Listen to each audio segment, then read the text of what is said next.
السلام عليكم ورحمة الله وبركاته. ازيكم يا حبايبي؟ عاملين ايه؟ يا رب دايما تكونوا بألف خير. كل سنة وانتم طيبين. النهاردة فيديو جديد ووصفة جديدة من مطبخ عبير. النهاردة هنعمل وصفة جميلة جدا مفيدة جدا لولادك، وطبعا أهمها لو حد عنده أنيميا من ولادك أو انتي أو أي حد. الوصفة النهاردة بتاعتنا مفيدة جدا جدا جدا، ومفيدة جدا للقولون. النهارده زي ما انتم شايفين كده، هنعمل مع بعض عصير الرمان اللي بيتباع في المحلات بقد كده، يعني بالشيء الفلاني. النهارده هنعمله في البيت بطريقه سهله جدا وبسيطه. طبعا الرمان دي ايامه وموجود كتير جدا في السوق، فهاتيه الحقي هاتيه وخزنيه في الفريزر. بجد والله وصفه النهارده روعه روعه روعه.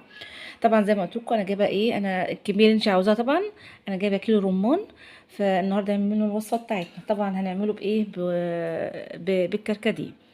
اول حاجه هنعملها طبعا الكركديه هننقعه في ميه سخنه. هنا ايه بقى، جبنا كزرونه زي ما انتم شايفين كده، وجبنا طبعا الرمان الكركديه بتاعنا غسلناه كويس جدا ونقيناه اهم حاجه. طبعا انت بتجيبيه من بره بيبقى فيه شوائب وكده، فاحنا بننقيه، لازم تنقيه. وهننزل عليه بميه سخنه من ايه، من الكتل او براد او كزرونه او اي حاجه. خلاص كده حطينا ايه الكركديه بتاعنا في الكزرونه، وحطينا عليها ميه بتغلي. هنحطه بقى في ركن كده ايه، يهدى او يبرد تماما تماما لغايه ما نعمل الرمان بتاعنا نقشره. تعالوا بقى نقشر الرمان بتاعنا. طبعا وانت بتشتري الرمان اهم حاجه تنقيه يكون لونه محمر زي ده كده اهوت. اهم حاجه ما يكونش لونه ابيض. هنجيب بقى ايه الرمانه بتاعتنا وهن ايه وهنقشرها كده اهو بالشكل ده كده اهو. اهم حاجه نقطع القطعه اللي فوق دي كده زي ما انتم شايفين، والقطعه اللي في النص دي هنشيلها برضو كده اهو بالشكل ده كده دهوت. هتلاقي ايه متقسمه معاكي 4 تربع زي ما انتم شايفين كده اهو. من كل ايه، من كل جنب كده هن ايه نروح مقطعين كده بالشكل ده كده اهوت اهو. من كل قطعه فيها يعني فاصل زي ده كده هنقطعها كده اهو بالشكل ده كده. النهارده هنفصصه بطريقه سهله جدا جدا، يعني لو عندك 20 كيلو هتفصصيه في ثواني. خلاص خلصنا ايه، فتح الرمان كده.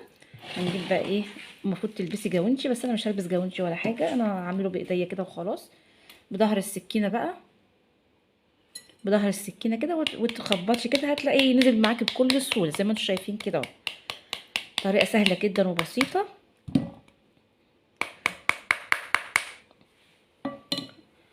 اهو. بس هي ماسكه شويه كده جامده شويه، بس مش مشكله على مين يعني، مش علينا احنا. هنفصصه بقى ايه كله بالشكل ده كده زي ما انتم شايفين. بعد كده نرجع نشوف هنعمل ايه. شكل الرمان بعد ما فرطناه زي ما قلت لكم الطريقه سهله جدا، يعني تفتحيها 4 تربع كده وبعد كده ايه تخبطي بالسكينه، سهله جدا جدا زي ما قلت لكم. معانا طبعا ايه نص كوبايه سكر. طبعا ده السكر ده اختياري، عاوزه تحطي اقل عايزه تحطي اكتر مفيش مشكله، بس هو النص كوبايه حلو بالنسبه لي انا. طبعا سايبين الكركديه يبرد معانا. هنقلب ايه الرمان كله مع بعضه زي ما انتم شايفين كده. تحطه بقى في التلاجة، تحطيه بره. طبعا الجو ساقع الايام دي مفيش مشكله، هنحطه بره. السكر طبعا هيخلي ايه يعني الرمان ينزل الخلاصه اللي فيه، اللون الاحمر يعني الجميل بتاعنا ده.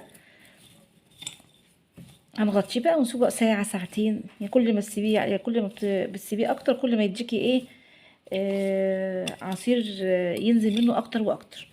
هنغطيه بقى وبعد ساعتين نرجع تاني. ده بقى شكل الرمان بعد ما عدى عليه ساعتين زي ما انتم شايفين كده. نزل ايه الشربات بتاعه لما حطينا السكر عليه. بصوا من غير ما نحط ميه ولا حاجه، نص كوبايه السكر نزلت لنا الكميه الجميله دي. بصوا طعمها بقى مش قادره اقول لكم، خرافه خرافه خرافه. تعالوا بقى نحط الكركديه عليه زي ما قلت لكم ايه. غلينا ميه وحطينا فيها كركديه وسيبناه ايه يتنقع فيه. هننزل بالكركديه بتاعنا كده بالشكل كده ايه. اهم حاجه نجيب مصفى عشان نصفيه كويس جدا. طبعا لو عايزه تحطي تاني ميه فيه ولا حاجه ممكن، مفيش مشكله عادي، ان اللون بتاعه لسه ما خرطش يعني. يعني ينفع يتحط فيه ميه تاني بالشكل ده كده. نصفي ايه الكركديه بتاعنا وبعدين بقى نقلبه ونشوف بقى لو عايز سكر، لان طبعا الكركديه زي ما انتم عارفين بيحب السكر.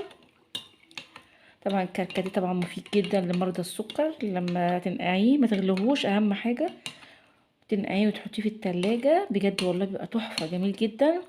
انا مش بمنعه من البيت خالص نهائي طبعا، عشان انا مريضة السكر، ربنا يشفي كل مريض يا رب.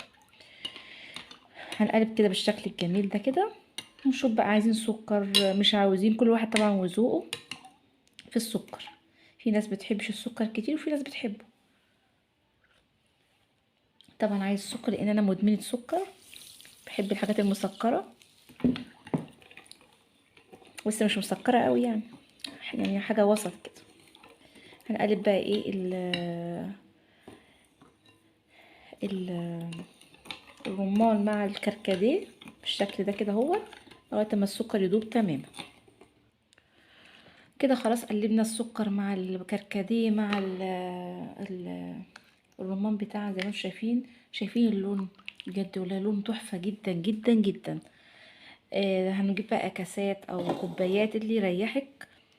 بره بيحطوها في كوبايات اللي هي البلاستيك دي، بس احنا طبعا ما عندناش الحاجات دي، فهنصب بايه في الكاسات بتاعتنا الجميله دي بالشكل ده كده اهوت زي ما انتم شايفين.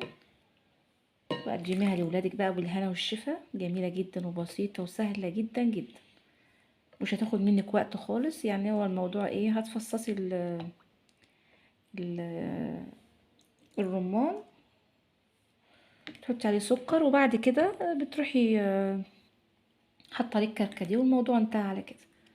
نحط بس في الطبق التاني بقى.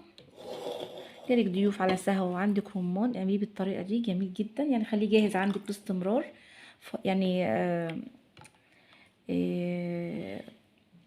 فرطيه وحطيه في اكياس في الفريزر، ويجيلك ضيف او اي حاجة تروحي ايه عاملة كركديه وحاطة عليه الرمان، يعني شكلها جميل جدا في التقديم. هنحط بالكاس بالشكل الجميل ده زي ما انتم شايفين كده، وعيشي حياتك بقى.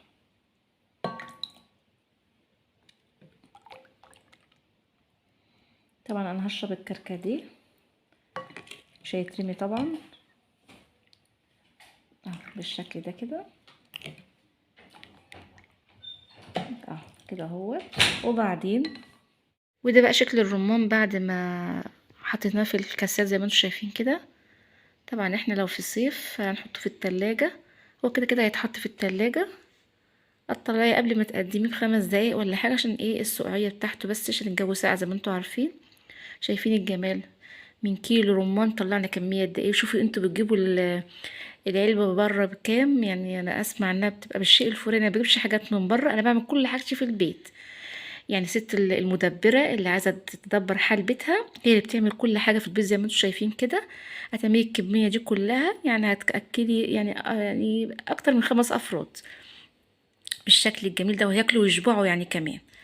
طبعا الطريقة جميلة جدا وسهلة، يا ريت تجربوها. طبعا لو عجبكم الفيديو ما تنسوش بقى اللايك والشير والاشتراك في القناة عشان يوصلوك كل جديد. السلام عليكم ورحمة الله وبركاته.